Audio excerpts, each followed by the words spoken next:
decades, they brought this problem into Europe, and now they just seem to be totally unable to admit that or do any of the things that would solve it, because they gave us this problem.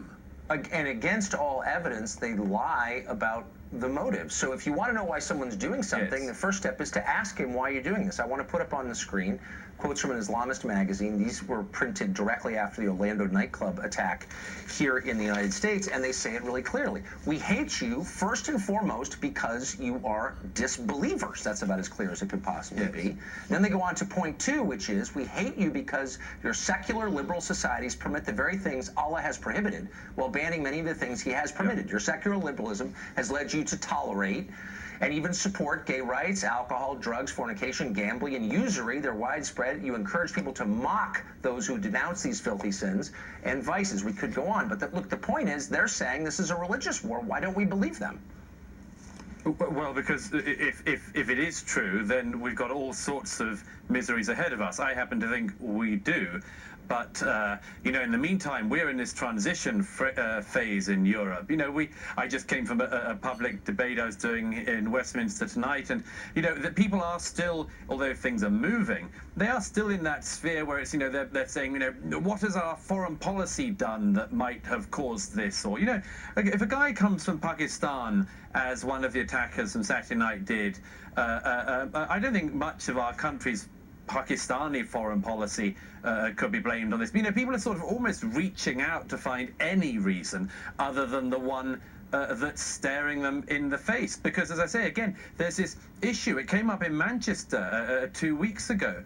I mean, you know, people try to say, you know, what's our foreign policy problems that have caused this? Again, you know, nothing that means you'd blow up 22 people at an Ariana Grande concert in Manchester Arena on a Monday night. That's exactly right. But the person who did that, by the way, you know, his parents came to this country from Libya. They got asylum, and then their kid, at the age of 22, blew up 22 people, one for each year of life that this country had given him. And those are the questions that our politicians are just totally incapable, for the time being, of addressing. And so we have this terrible and growing vacuum. I want to go back quickly to something you just said, because I thought it was provocative. You said, if the obvious is true, if what they say about their own motives turns out to be true, it spells a tough time ahead. What does that mean exactly? Well, let me give you a quick example. I mean, we all know that it's a tiny number of actual people from the Muslim communities who are going to carry out a terrorist attack. But 2 polls last year, one in April last year, one in December, by very reputable organizations, showed that in one poll, a half, and in the other, 2/3 of British Muslims said they would not go to the police if somebody they knew was involved in ISIS-like groups.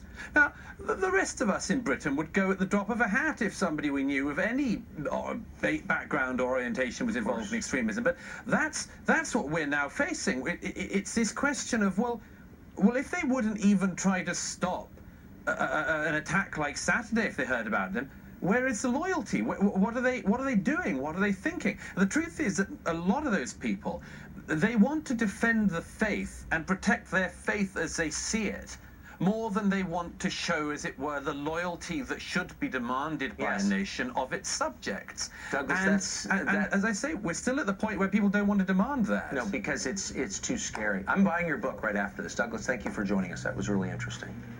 Good to be with you.